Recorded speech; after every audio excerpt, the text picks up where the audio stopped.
тусгай хамгаалтанд аваад одоо бидний энэ дээрээс ингээд хөөгөөд явуулчих юм байна. Тэгээд одоо энэ газрын ингээд авчих юм байна гэсэн тиймэрхүү ойлголттой байж байгаад тэгээд яг тусгай хамгаалтанд авагдаад 2-3 жил болоод энэ ойлгоцсон шал ондоо болоод бидний л одоо газар нутгийг одоо ингэж хамгаалтанд хамгаалж өгч байгаа юм. Бидний амьдралыг л ирээдүйд нь одоо энэ байгаль дэлхийг онгон төрхөөр нь авч үлдэхийн тулд ирээдүйд одоо бидний үр хүүхдүүдэд л хамгаалж авч үлдэж байгаа юм байна гэж. Тиймэрхүү ойлголцтой энэ хүн болгоны малцтай ам ярианаас сонсоход бол тиймэрхүү чиг хандлагатай болж эхэлж байгаа. Улсын тусгай хамгаалтанд авснараа чинь нэгдүгээрт одоо уул уурхай гэж юмнаас ангид болж байна. Одоо энэ газар нутагч одоо улсын төрийн хамгаалтанд орчиж байна. Тэгэл одоо бүхэл энд байгаа одоо бүхэл амьдарч байгаа одоо амьтан одоо төрийн хамгаалтанд ороод ингээ хамгаалагдаад ан амьтных нь тоотлогоо ховор амьтдын толгой өсөөд явж байна.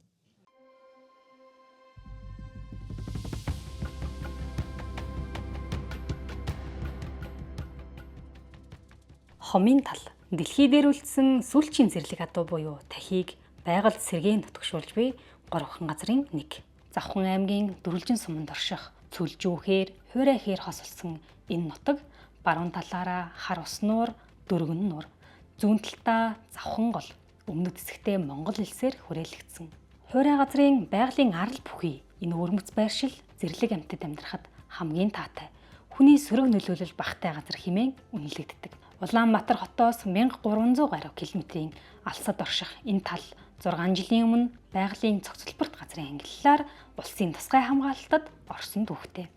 Өнгөрсөн жил гэхэд дэлхийн шин мандлын нөөц газрын шүлжээнд бүртгэгдсэн гэхээр ямар чухал нутаг болох нь харагдана. Газар нутгийг улсын тусгай хамгаалтад авснаар байгаль хамгааллын ажилд орон нутгийн иргэдийн оролцоог нэмэгдүүлж малчтын амьдрал нүүдэлчин соёлд суурилсан эко аялал жуулчлалыг хөгжүүлэх зэрэг олон боломж нээгддэг. Piggyman сайт энэ удаа үе дамжин нутаглаж ирсэн хомын талдаа уламжлалт малаа маллахын зэрэгцээ байгаль хамгааллын ажилд гар бие оролцож буй наран гэрэлтэй ярилцсанаа хүргэж байна. Манай одоо жилийн 4 өдрөлд ингээл энэ хомын талаараа ингээд тойрол тусландаа болохоор тэр хойшоогоо нуурынхаа наад руу тусаал тал руу.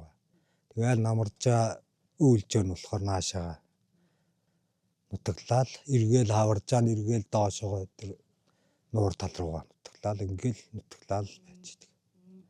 Хомын талд одоогоор нэг яг одоо маллаад ингээд гэрээ бариад явж байгаа өрх гэхээр нэг 40 гаруй л өрх байна.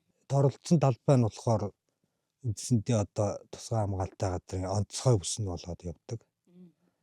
Тэгээд энэ торноозоо гадшаа болохоор нөгөө хязгаарлалтын бүс, аялал жуулчлалын бүс гэдэг ингээд явна. Тэгээд тэр хязгаарлалтын бүст нь болол малчт нь амьдраад амьдралах руугаа залгуулад ингээд маллаад ингээд явж байгаа. Энэ дотор бол нэг айлын өвлжөө бууц тийм юу бол ороод байсан байхгүй. Яг хөө зүгээр малчт нь ингээд яг энэ хашаатнаас наашаа ингээд авахгүй бол зэрэгэмжээ яг ингээд тагтаага цуг ингээд амьдрал болоод явж байгаа юм. Миний хувьд бол ямар нэгэн тийм малчтаа нөлөөлөөд дахиндаа нөлөөлөд байсан тийм нэг тийм сөрөг нөлөө бол байхгүй л гэж үзэж байгаа. Янгар мангартай бол таарахгүй давхцсан юм мал залын бэлчээр давхцсан юм ерөөсөө байхгүй. Янгар чи энэ нэг онцгой бүс дотроо энэ ууландаа нутгалдаг.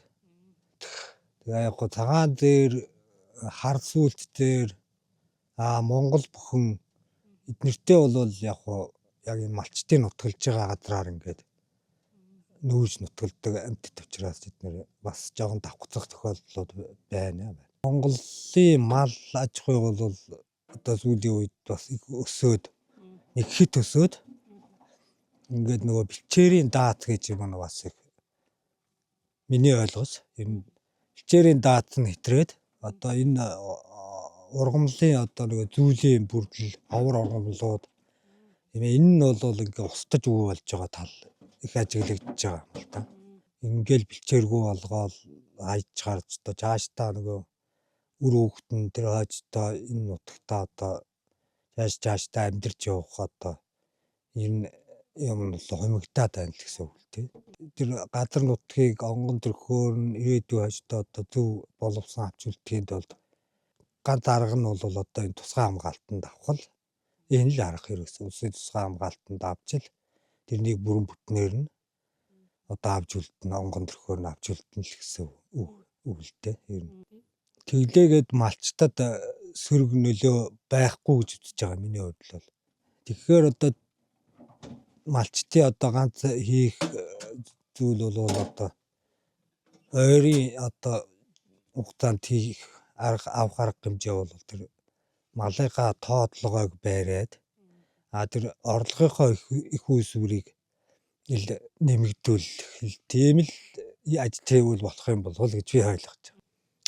Тийм манай одоо өв эцэг аав ээж ингээд бүгд л энэ дандаа малчин улсууд байсан. Тэгэл одоо би бас ингээл малчин үлдээ байгаль хамгаалагч болсон ингээл давхар ажиллаад явж. Тэднийхээ одоо тэр хэлсэн ярьсан захиас болгоныг л одоо гүйцэтгүүлэхийн тулд л одоо би одоо энэ нутагтаа одоо ингээл амьдрал энэ байгаль дэлхийг хамгаалаад малаа маллал уламжлалт заншлаа алдахгүй төлөө л одоо ингэж өвс ургамал энэ булаг шанд бүхэл ямаа л одоо би хайрлж хамгаалж одоо яг онгон төрхөөр нь одоо үр хойч ирээдүйдээ үлдээхийн төлөө л би бодож явдаг гэж тийм.